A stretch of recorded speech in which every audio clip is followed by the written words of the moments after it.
Om Swastiastu. Oke, pada video pembelajaran kali ini kita akan membahas materi di semester 2 Matematika Peminatan, yaitu mengenai vektor. Oke, sebelum lanjut ke materi, ada baiknya jika kita tahu apa sih kegunaan vektor dalam kehidupan sehari-hari. Jadi hal-hal yang dipengaruhi oleh vektor diantaranya masalah mengenai terjun payung, perahu menyeberangi sungai, masalah pemanahan, atau layang-layang maupun kapal selam. Jadi hal-hal tersebut ada kaitan erat dengan materi vektor ini. Namun penerapan dalam perhitungan mengenai hal-hal yang disebutkan tadi akan kalian dalami di materi fisika nanti. Jadi untuk di matematika, khususnya dalam mempelajari vektor, kita hanya akan mempelajari dasar-dasarnya saja. Penerapannya kita pelajari, namun tidak sekompleks ketika kita belajar dalam materi fisikanya. Oke, untuk yang pertama, kita bahas mengenai konsep skalar dan vektor. Jadi, skalar adalah besaran yang cukup dinyatakan besarnya saja, atau tidak bergantung pada arah. Sedangkan vektor adalah suatu besaran yang memiliki besar dan juga arah. Jadi di sana bedanya ya antara vektor dengan skalar. Nah, untuk penulisan vektor bisa dilakukan dengan dua aturan ini ya. Bisa dituliskan dengan huruf kecil yang dicetak tebal. Jadi ini misalkan ini vektor A bisa ditulis dengan huruf kecil yang dicetak tebal, dan yang kedua itu caranya bisa ditulis dengan huruf kecil dengan tanda panah di atasnya seperti ini. Ini tidak perlu tebal, tetapi di atasnya perlu diisi dengan tanda panah. Jadi penulisan yang kedua ini lebih direkomendasikan ketika kita menulis vektor menggunakan tulisan tangan agar jelas bedanya ya. Nah, di sini diberikan contoh ada sebuah garis yang memiliki arah di mana titik pangkalnya itu merupakan titik P dan titik ujungnya itu merupakan titik Q. Ruas garis ini dinamakan ruas garis A. Jadi gambar tersebut ini merupakan suatu vektor, bisa diberi nama vektor PQ, atau kalau kalian mau tulis dalam bentuk huruf kecil yang dicetak tebal, ini bisa ditulis dengan vektor A, atau ditulis seperti ini, huruf kecil yang dicetak biasa saja namun dengan tanda panah di atasnya. Nah, tentu vektor ini memiliki besar. Besar vektor ini biasanya dinyatakan sebagai panjang vektor. Panjang vektor dilambangkan dengan vektor PQ yang dituliskan di dalam tanda nilai mutlak. Jadi ketika nanti kalian menemukan bentuk seperti ini, vektor PQ yang ditulis dalam tanda nilai mutlak, itu bisa kalian baca dengan panjang vektor PQ. Oke, untuk selanjutnya, ruang vektor. Jadi ruang vektor itu yang akan kita pelajari sekarang itu berada di dimensi 2 dan dimensi 3. Jadi vektor di R2 atau di dimensi 2 yaitu vektor yang hanya memiliki dua komponen, yaitu komponen X dan Y. Sedangkan vektor di R3 atau vektor yang terletak di dimensi 3 dengan komponen X, Y, dan juga Z. Kemudian di sini bisa kita tuliskan vektor di Rn atau dimensi n. Kita tidak tahu n-nya berapa, sehingga untuk penulisan vektor di dimensi n atau di Rn bisa kita tuliskan vektor U sama dengan vektor U1, vektor U2, dan seterusnya sampai dengan vektor UN. Jadi itu komponen-komponen dari vektor di ruang n. Nah, untuk selanjutnya kita akan membahas mengenai operasi vektor secara geometri terlebih dahulu ya. Di sini diberikan contoh dua vektor sudah dituliskan, yaitu vektor A dengan besarnya 2 satuan ya. 1, 2, vektor A besarnya 2 satuan, arahnya seperti ini. Kemudian di sini juga ada vektor B besarnya 3 satuan, arahnya ke bawah. Nah, yang pertama kita akan mempelajari penjumlahan vektor. Di sini pertanyaannya, tentukan vektor A ditambah vektor B. Hasilnya seperti apa? Nah, secara geometri, dalam penjumlahan vektor, kita bisa gunakan dua metode, yaitu cara segitiga dan cara jajar genjang. Oke, langsung saja kita coba menyelesaikan menggunakan cara yang pertama, yaitu cara segitiga. Jadi yang pertama kalian lakukan adalah kalian tulis kembali vektor-vektor yang dimaksud. Di sini kan pertanyaannya vektor A ditambah vektor B. Nah, pada cara segitiga yang menjadi kunci di sini yang harus kalian ingat, pada cara segitiga itu untuk mencari hasil dari penjumlahan vektor, kalian harus pertemukan ujung dari vektor pertama dengan pangkal dari vektor yang kedua. Jadi bisa kalian gambarkan kembali vektor A-nya sesuai dengan besar dan arahnya. Jadi ini sesuaikan, vektor A kan 2 satuan, arahnya ke atas, ikuti aja seperti itu. Nah, di sini ujung vektor A bertemu dengan pangkal dari vektor B. Jadi tadi vektor B itu 3 satuan dengan arahnya seperti ini, kurang lebih ya. Panjangnya 3 satuan, kita ikuti, gunakan penggaris agar hasilnya pas. Nah, vektor A bertemu, ujung vektor A bertemu dengan pangkal vektor B.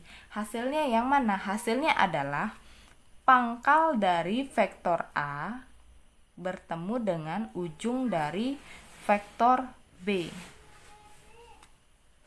Jadi hasilnya adalah pangkal dari vektor A ketemu dengan ujung dari vektor B. Jadi inilah hasil dari vektor A ditambah vektor B. Jadi jika kita menggunakan metode segitiga, hasilnya seperti ini ya. Coba kita terapkan soal ini menggunakan metode yang lain. Apakah hasilnya akan sama? Metode yang kedua yang bisa kita gunakan yaitu cara jajar genjang. Untuk cara jajar genjang, kuncinya adalah pangkal ketemu pangkal ya. Jadi pangkal vektor pertama dipertemukan dengan pangkal vektor kedua. Kemudian bentuk dia menjadi bentuk sebuah jajar genjang. Oke, jadi kita tuliskan dulu vektor A dan vektor B-nya. Kita gambarkan kembali vektor A-nya sesuai dengan apa yang digambarkan di soalnya. Panjangnya 2 satuan.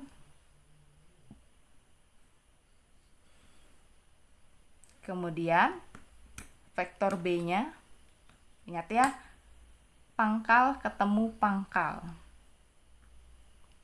Jadi ini pangkalnya ketemu pangkal dari vektor B.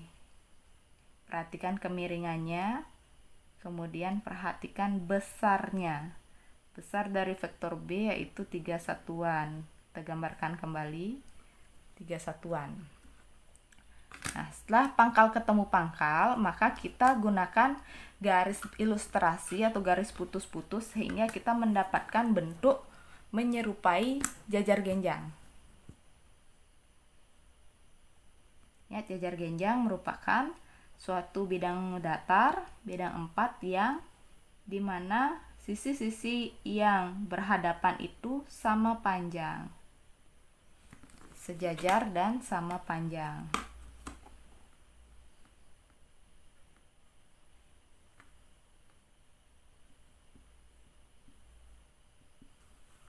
Oke, setelah kita gunakan bantuan garis putus-putus, nah kita sudah dapatkan bentuk jajar genjangnya.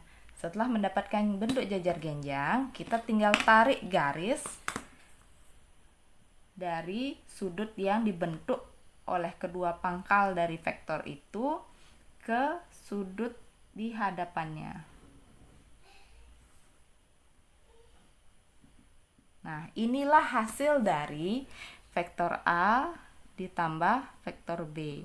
Nah, silakan kalian perhatikan baik dengan cara segitiga maupun cara jajar genjang, ternyata hasil yang didapatkan sama. Jadi nanti terserah kalian ya, mana yang kalian anggap lebih mudah untuk digunakan dalam penyelesaian, silakan kalian gunakan metode tersebut. Oke, tadi itu baru kita mempelajari tentang penjumlahan vektor. Untuk selanjutnya kita akan mempelajari melalui contoh soal langsung mengenai pengurangan vektor. Jadi soalnya vektor A dikurangi vektor B bentuknya seperti apa.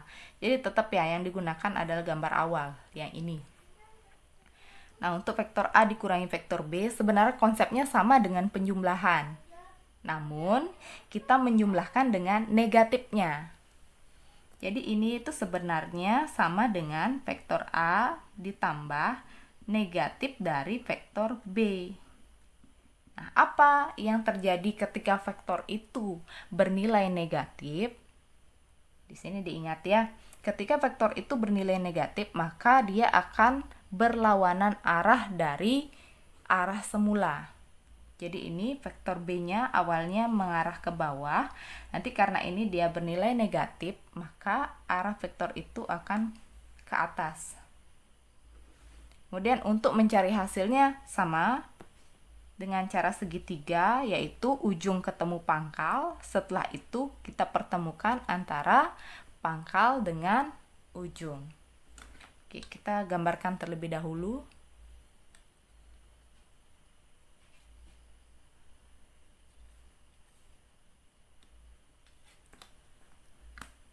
Kita gambarkan terlebih dahulu untuk vektor A-nya, sesuaikan besar dan arahnya. Ingat besarnya 2 satuan. Kemudian ditambah dengan negatif vektor B. Berarti arahnya berubah ya. Namun besarnya tetap sama, 3 satuan.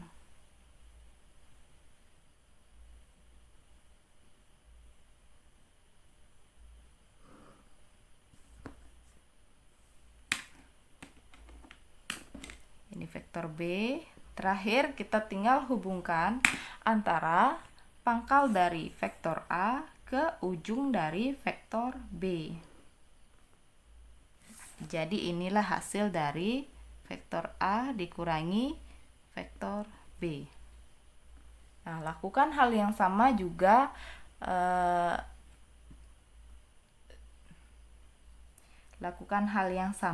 terhadap cara jajar lakukan juga hal tersebut dengan metode jajar genjang.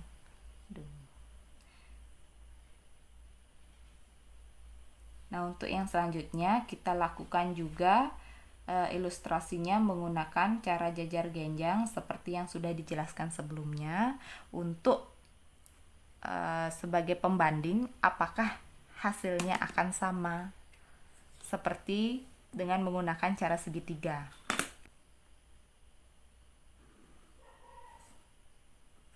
Ini vektor A, kemudian vektor B.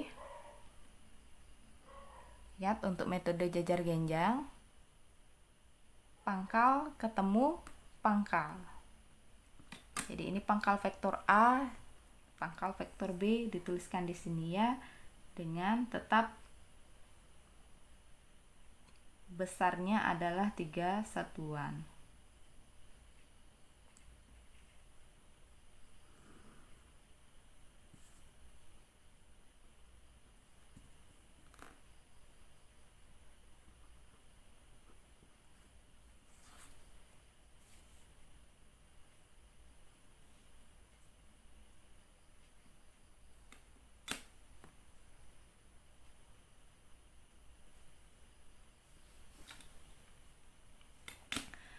Nah, ini vektor A, kemudian ini vektor min B-nya.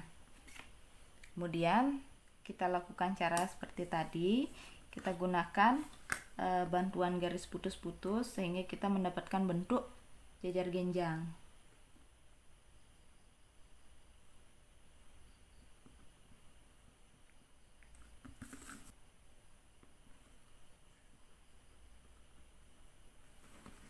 Oke, setelah kita mendapatkan bentuk jajar genjang, maka tarik garis dari sudut yang dibentuk antara dua pangkal dari vektor tersebut ke sudut di hadapannya. Maka inilah hasil dari vektor A dikurangi dengan vektor B. Bisa diperhatikan hasil yang pertama dengan hasil yang kedua sama ya. Jadi bisa kita yakini bahwa kedua metode ini bisa digunakan dan mendapatkan hasil yang sejenis. Kemudian untuk operasi yang ketiga yaitu operasi perkalian vektor. Jadi operasi perkalian vektor pada dasarnya sama, kita tinggal mengalihkan skalarnya dengan besar vektor tersebut. Jadi di sini yang soalnya ini ditanya adalah carilah vektor dari dua vektor A. Jadi untuk yang pertama, dua vektor A. Di pertama kita cari dulu. Pertama kita boleh gambarkan dulu vektor A-nya ya. Vektor A itu besarnya adalah 2 satuan.